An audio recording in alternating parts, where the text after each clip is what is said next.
Friends, Vinod GS गुरु में आपका स्वागत है और मैं आपसे एक रिक्वेस्ट या प्रार्थना करता हूं कि आप जहां भी हो, जैसे भी हो, इस कोरोना काल में आप अच्छे से पढ़ाई करें, घर बैठ के पढ़ाई करें। और दूसरी चीज ये है कि आप घर से जैसी भी पढ़ाई करते हो, आप YouTube के माध्यम से अर्थात विनोद जीएस गुरु के YouTube के माध्यम से आप उससे नोट्स फैक्ट टू फैक्ट बनाते चलिए। उसके बाद अगर वो चैप्टर आपका खत्म हो जाता है और खत्म होने के बाद आप उसे प्रैक्टिकल सॉल्व करिए, आप प्रैक्टिस सेट उठा लीजिए, सॉल्व करिए। 10 साल के पहले वाला जितना है सब कुछ चलाए हुए हैं, आप उसको सॉल्व करिए तो आपको लगेगा कि एकदम fact to fact Vinod sir ने पढ़ाया है। ठीक है। और आने वाले भविष्य में आपको यह भी पता होगा कि जैसे अभी कुछ समय पहले यूपी गवर्नमेंट ने यह भी लॉन्च किया है कि हम मुगलों बीए के इतिहास में हम मुगलों का इतिहास नहीं पढ़ेंगे। तब क्या पढ़ेंगे? सवाल है ना। तब वो उसमें बताया गया महाभारत और रामायण की बात पढ़ेंगे। सही है ना। तो ये ध्यान दीजिएगा। इसलिए आने वाले भविष्य में आपको क्या करना होगा, यानी कि जैसे कोई भी टॉपिक्स पढ़ते हैं तो आपको आपकी मेंटल में ये होना चाहिए कि आखिर इसका उद्भव कहां हुआ था, कैसे हुआ था, वजह क्या थी, कारण क्या था, ये बनने का मतलब कि संकल्प क्या था, ऐसा क्यों रखा गया। तो वही बात हुई ना, तेरे मन में क्या समाया जो तूने इस तरीके से सोच बनाया। तो आपको अच्छे से समझना चाहिए कि जब तक आपको प्रैक्टिकली और क्या कहते हैं, जब तक आपको प्रैक्टिकली कोई चीज नहीं होगा तब तक आप उससे रटते चले जाएंगे। जैसे मैंने आपसे बताया था कि कल पॉलिटी की क्लास में जो भी रहा हो 2-3 वीडियो में आप सोच रहे हैं कि आखिर लॉन्ग प्रोसेस में अर्थात लंबा वीडियो क्यों नहीं बना रहे, घंटे का वीडियो नहीं बना रहे, क्यों पार्ट वाइज डिवाइड कर रहे हैं? क्योंकि भैया ये अपलोड का सिस्टम में दिक्कत होता है, इसलिए हम पार्ट वाइज स्टेप बाय आपको समझने में भी आसानी हो जाएगी। 23 मिनट 20 मिनट जो कुछ भी मिल रहा है आपको अच्छे से समझने में आसानी होगी और घुटन भी नहीं होगा और आपको फैक्ट उतना कम से कम याद तो हो जाएगा। और इसीलिए मैं फैक्ट टू फैक्ट आपको बनाने का प्रयास कर रहा हूं।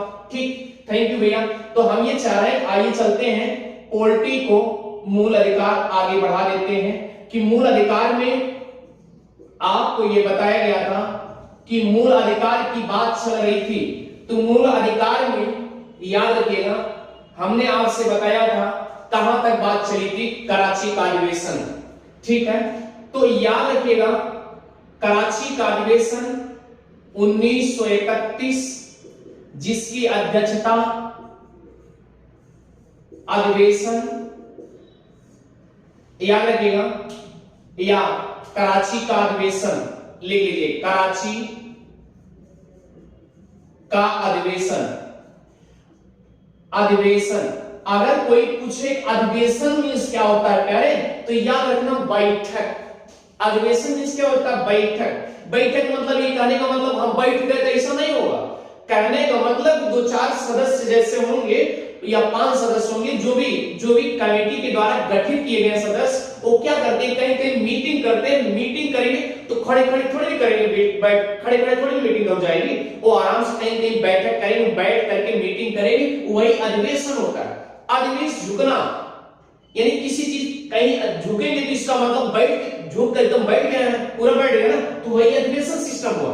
तो कहने का मतलब अधिवेशन मतलब इतिहास के लफ्जों में आप समझिए बैठक। ठीक, कराची का अधिवेशन हुआ, क्लियर, जिसकी अध्यक्षता किसने किया था?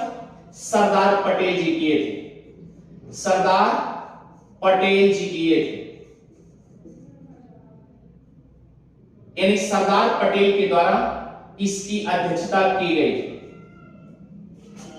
अध्यक्ष रहे अच्छा, एक चीज और याद रखिएगा, इसी अध्यक्षता में मूल अधिकार की, इन्हीं की अध्यक्षता में मूल अधिकार की बात की गई, मूल अधिकार की बात की गई।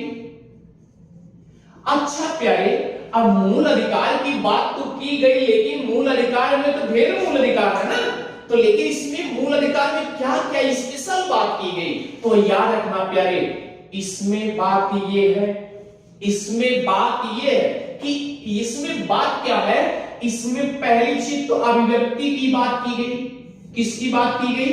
अभिव्यक्ति की।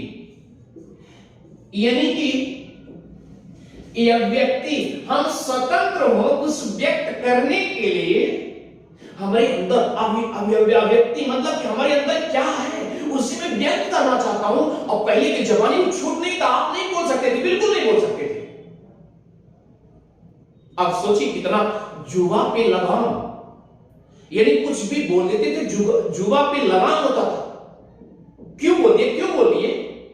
तो ऐसा हुआ अभिव्यक्ति की स्वतंत्रता। लेकिन हां, याद रखना, इसमें एक बहुत बड़ी बात है, सीधी बात हम आपसे बता दे रहे हैं, आपकी स्वतंत्रता वहीं तक सीमित है जहां तक किसी को बाधा ना पहुंचे।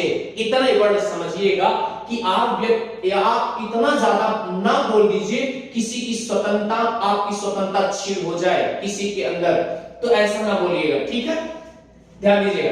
तो अभिव्यक्ति मतलब जो बोलने की अभिव्यक्ति कुछ स्वतंत्र हो जाए, यार कुछ तो बोला जाए, कुछ बोलने के स्वतंत्र हो। अच्छा ठीक है, अब उसमें और बात क्या कही गई?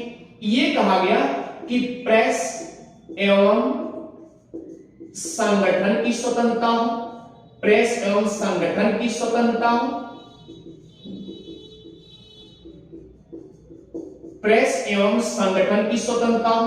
अब प्यारे ध्यान दीजिएगा, अब प्रेस अगर ये सब धीरे धीरे लिखे जाएंगे, प्रेस के माध्यम से ना ग्रुप में डाला जाएगा, तो संगठन हमें स्वतंत्र बनाने का कुछ होएगी स्वतंत्रता, संगठन बनाने कि कुछ लायक हो तो स्वतंत्र हो, कुछ मिला जाए, कुछ मिले तो। अब इसमें बताया क्या गया, विशेष रूप से कराची के अधिवेशन में प्यारे आर्थिक की बात की गई थी। आर्थिक में कहा गया था कि जो अलाभकारी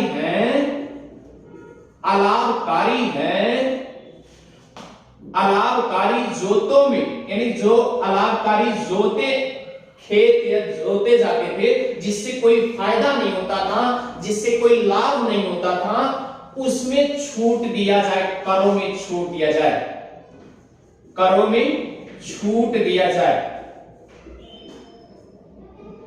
छूट दी जाए। हम कुछ स्वतंत्र हो।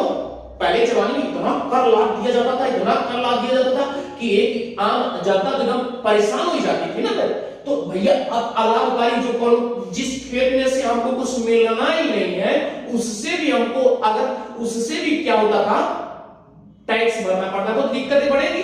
तो हुआ क्या, अलाभकारी जो तो में करों में छूट दी जाए। और क्या बात कही गई आर्थिक में, ये भी कहा गया कि जो भुगतान है, जो भी, कहने का मतलब ये है कि जो भी टैक्स दिए जा रहे हैं उसमें भी स्वतंत्रता हमको मिलनी चाहिए, कुछ न कुछ छूट मिलनी चाहिए, ठीक है। इस तरीके से आर्थिक की बात की गई। तो ये सब क्या है, ये सब आज हम यही तो पढ़ते हैं, मूल अधिकार में यही सब पढ़ते हैं ना। तो याद रखना प्यारे, इसमें भी जवाहरलाल नेहरू के द्वारा रिपोर्ट सौंपी गई थी। याद रखिएगा, जवाहरलाल नेहरू द्वारा रिपोर्ट सौंपी गई थी प्यारे। तो आप ध्यान दीजिए, कराची का अधिवेशन हो चुका है, क्लियर। अब कराची का अधिवेशन जब हुआ तब आगे देखिए क्या होता है, ध्यान दीजिएगा। ये तो समझ में आ गया अच्छे से, प्रेस की स्वतंत्रता मिल गई, अब व्यक्ति की स्वतंत्रता, ये बात होने लगा कि भैया मूल अधिकार, जो अधिकार दिया जाएगा तो उसमें अब व्यक्ति बोलने की कुछ स्वतंत्रता मिल जाए यार तो बेटर होगा, हम भी बोल सकेंगे ना। तो प्रेस, यानी कुछ प्रेस कागजात वगैरह उसे क्या करेंगे, संगठन के माध्यम से हम एक दूसरे को स्वतंत्र कर सकते हैं, मतलब कि वो पढ़ सकते हैं और पढ़ सके, उनको ज्ञान भी मिलेगा, तो क्या होगा, कुछ ना कुछ बोलेंगे भाई, अपनी भी स्वतंत्रता करेंगे, ठीक है। अलाभकारी जोतों में छूट दी जाए, ठीक है। इस तरीके से ढेर सारे आपके इसमें आपको मिलेंगे। तो याद रखना, कराची के अधिवेशन में जवाहरलाल नेहरू का भी द्वारा रिपोर्ट दिया गया था, ये सब मांग किए गए थे, ये सब मांग किए गए थे, याद रखिएगा। सरदार पटेल की अध्यक्षता थी, उसमें मूल अधिकार की बात तो सरदार पटेल जी कर दिए, हाँ मूल अधिकार होना चाहिए, नेहरू जी ने ये सब बातें रख दी, हाँ ये होना चाहिए, ठीक है। ये कराची की बात रही। अब आप चलते हैं आगे, प्यारे ध्यान दीजिएगा। दूसरी बात आती है 1931। 1931 फिर आता है, और 1931 में द्वितीय गोलमेज सम्मेलन होता है। गोलमेज यानी गोल, एक गोल आकार का मेज होगा, वहां सम्मेलन होता है, याद रखना। यहां गोलमेज लिखने का मतलब समझ जाइए, जो मेज का आकार होगा वो गोलाकार होगा, ठीक है। द्वितीय गोलमेज सम्मेलन होता है, और कहां पे होता है प्यारे, लंदन में। कहां होता है, लंदन में, क्लियर। और वो भी 7 सितंबर, क्लियर। 7 सितंबर गोलमेज सम्मेलन हुआ लंदन में, और वहां भाग लेने के लिए महात्मा गांधी को इनवाइट किया गया। यानी महात्मा गांधी, ऐसा करिए आप चले आइए, वहां चले गए और वो भाग लेने के लिए पहुंच भी गए, और अपने साथ साथ 2 लेडीज महिला भी लेके चले गए। किसको किसको, एनी बेसेंट को, एनी बेसेंट को लेके चले गए, और किसको लेके चले गए प्यारे, सरोजनी नायडू को।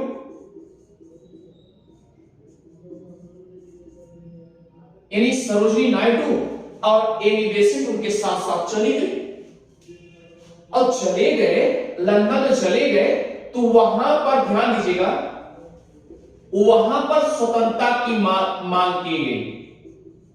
कुछ हमको स्वतंत्रता, यानी अक्सर आपको देखने को मिल रहा होगा, स्वतंत्रता की बातें हमेशा लगभग छिड़ी हुई हैं, साथ साथ जुड़ा हुआ है, यानी स्वतंत्रता लगभग कुछ कुछ कहीं कहीं हर मुद्दे पे जुड़ा हुआ है, ठीक है। वहां पर मांग की गई, और याद रखना प्यारे, एनी बेसेंट और सरोजनी नायडू, ये आप समझिए कि महिलाओं की अगुवाई करती थी, अर्थात महिलाओं की नेतागिरी करते थे, यानी सर्वोच्च माना जाता था, महिलाओं के पक्ष में ही बात करती थी, महिलाओं के पक्ष में रहती थी। यानी आप देखिए कौन कौन, एनी बेसेंट और सरोजनी नायडू। अच्छा ठीक है प्यारे, अब स्वतंत्रता की बात की गई, यहां खुल करके स्वतंत्रता की बात की गई, हमको पूरा स्वतंत्रता चाहिए। लेकिन हुआ क्या, जरा ध्यान दीजिएगा, यहां पर इस सम्मेलन में कुछ सांप्रदायिक प्रॉब्लम आ जाती है, इतना ही समझिए। क्योंकि जब डीपली गोलमेज सम्मेलन आपको हिस्ट्री में हम आपको पढ़ाएंगे, तब वहां पर डीपली आपको दे दिया जाएगा। खाली यहां पर इतने समझिएगा कि सांप्रदायिक के कारण ये मान्य नहीं हो पाता है, संप्रदाय के कारण असफल रहता है, यह मांग पूरा नहीं हो पाता है। अब जब मांग नहीं पूरा हो पाएगा तो क्या करेंगे, वहां बैठे थोड़े रहेंगे, ना तो गांधी जी बैठे रहेंगे, ना तो एनी बेसेंट और ना तो सरोजनी नायडू, कोई नहीं बैठेगा। तो हुआ क्या प्यारे, ध्यान देना, हुआ क्या, वो लौट चले आए थे। बात समझ रही है ना, जब ये लौट चले आए, और जब लौट चले आए तो हुआ क्या, आप इतना समझ रहे हैं, लौट चले आए, उसके बाद ध्यान दीजिएगा कि ये मुंबई में,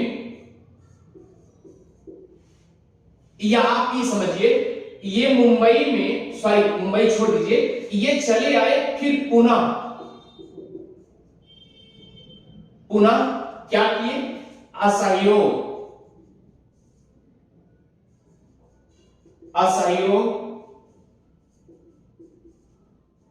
आंदोलन चलाना शुरू कर दिए। क्लियर? अब सोचिए प्यारे, अब एक क्वेश्चन आपसे पूछा जा सकता है कि गोलमेज सम्मेलन कितने हुए थे? तो 3 हुए थे। गोलमेज सम्मेलन कितने हुए थे? 3 हुए थे। प्रथम गोलमेज 1930 और द्वितीय गोलमेज सम्मेलन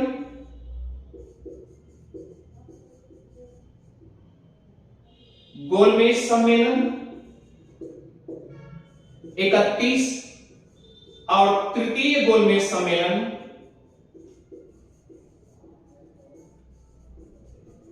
32। ये सब तीनों गोलमेज सम्मेलन होते रहे। और द्वितीय में इसमें महात्मा गांधी जी भाग लिए थे।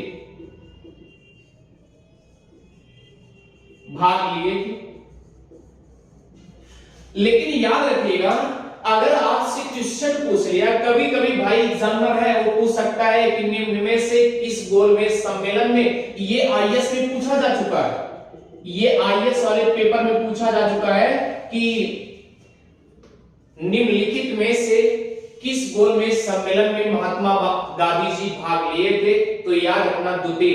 या ऐसा भी पूछा जा सकता है निम्न में से द्वितीय गोलमेज सम्मेलन में भाग किसने लिया था?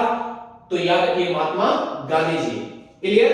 अब आपसे ये भी पूछा जा सकता है, मान लीजिए ये तो पूछ लिया गया, तो बच्चे क्या है? अभी ये तो बच्चे हैं ना, दोनों बच्चे। तो ये भी पूछा जा सकता है कि निम्नलिखित में से तीनों गोलमेज सम्मेलन में किसने भाग लिया था? तो याद रखिएगा डॉक्टर भीमराव अंबेडकर और तेज बहादुर सप्रू। और कौन? तेज बहादुर सप्रू। इनको सप्रू भी कहा जाता है। तो याद रखिएगा फुल नेम तेज बहादुर सप्रू। यहां तक किसी कोई आपत्ति नहीं होगी। ठीक है, अब इसे हम मिटा देते हैं। ठीक है, अब आगे बढ़ते हैं। अब हुआ क्या कि जब ये लगा कि तीनों गोल में अब पूछा गया, कमेटियों में पूछा गया, कमेटियों में सदस्य सभी ने पूछा, अध्यक्षता के साथ साथ सब पूछते कि आखिर तीनों गोलमेज सम्मेलन में क्या क्या हुआ, कैसे कैसे हुआ। तो एक संयुक्त कमेटी बैठाई गई। क्या बैठाया गया? एक संयुक्त कमेटी बैठाई गई और तीनों गोलमेज सम्मेलन को लेकर के, तीनों गोलमेज सम्मेलन की बातें को लेकर के अब जब तीनों गोलमेज में क्या क्या हुआ था, तो क्या कि संयुक्त कमेटी बैठा दिए। ध्यान दीजिएगा, तो इसमें जो है मूल अधिकार मान्य नहीं हुआ। यानी तीनों गोलमेज सम्मेलन में संयुक्त कमेटी जब बैठा दिए तो तीनों संयुक्त कमेटी भी मान्य नहीं किया, अस्वीकार रहा, मूल अधिकार अमान्य रहा। और जब ये अमान्य रहा तो इसका मतलब इसके बाद कौन सा आया? 1935 का भारत शासन अधिनियम। और जब भारत शासन अधिनियम आया तो आपसे ये क्वेश्चन पूछा जा सकता है कि भारत शासन अधिनियम में क्या मूल अधिकार सफल रहा या भारत शासन 1935 के अधिनियम में मूल अधिकार रहा? नहीं रहा, मूल अधिकार नहीं था। इतनी बात तो सबको समझ में आ गया होगा ना? ठीक है, अब प्यारी इसे मिटा देते हैं। ठीक है, आगे देखिए, मिटा रहे हैं इसको। अब इतना समझ में आ गया होगा कि इसमें तीनों गोलमेज सम्मेलन के बाद जब संयुक्त कमेटी बैठी तब उसमें क्या हुआ? उसमें निष्कर्ष ये आया कि मूल अधिकार की मांग की गई। क्या क्या ऐसा मूल अधिकार है? तो उसमें भी संयुक्त कमेटी में मांग किए, लेकिन वो सफल नहीं हो पाया। अब जब सफल नहीं हो पाया यानी मांग किए सफल नहीं हो पाया। तो फिर उसी का परिणाम जो था 1935 भारत शासन अधिनियम, उसमें भी मूल अधिकार नहीं आ पाया। अगर यहां पर मान्य हो गया होता तो शायद भारत शासन अधिनियम 1935 में रहता, मूल अधिकार का वर्चस्व रहता। ठीक है, अब उसके बाद क्या हुआ प्यारे, उसके बाद 1945 की घटना, अर्थात 1945 में एक कमेटी बैठती है, एक कमेटी, और उसमें तेज बहादुर सप्रो ये मांग करते हैं कि, ये कहते हैं कि मूल अधिकार भारतीय संविधान में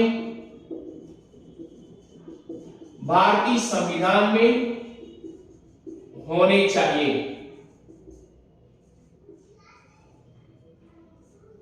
भारतीय संविधान में होने चाहिए। ठीक है, तब ये जब मान्य हुआ, फिर उसके बाद एक कमेटी बनती है, एक कमेटी बनती है मौलिक अधिकार, यानी कि तब उस समय कमेटी क्या, आप कमेटी समझिए कि संविधान सभा की गठित करने के लिए कमेटी बनती है। तो संविधान सभा कमेटी गठित की जाती है। उसमें कहा जाता है, जिसकी अध्यक्षता, ध्यान दीजिएगा, अध्यक्ष के रूप में सरदार पटेल, अध्यक्ष, उस समिति के अध्यक्ष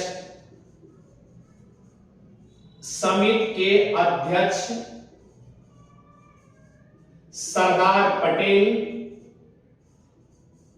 पटेल जी थे, जिसे लौह पुरुष भी कहा जाता है, याद रखिएगा, सरदार पटेल को ही लौह पुरुष कहा जाता है। अब एक उप समिति बनी, जिसके अध्यक्ष के रूप में जेबी कृपलानी की अध्यक्षता में हुआ। तो प्यारे, अब ये सब मान्य कमेटी, संविधान सभा का गठन हुआ, उसी में ये सरदार पटेल जी अध्यक्षता किए, और उसी समिति में उप समिति के एक अध्यक्ष थे जेबी कृपलानी। तो इन्होंने कहा कि ठीक है, अब भारतीय संविधान में मूल अधिकार होगा। अब मान्य किया गया मूल अधिकार।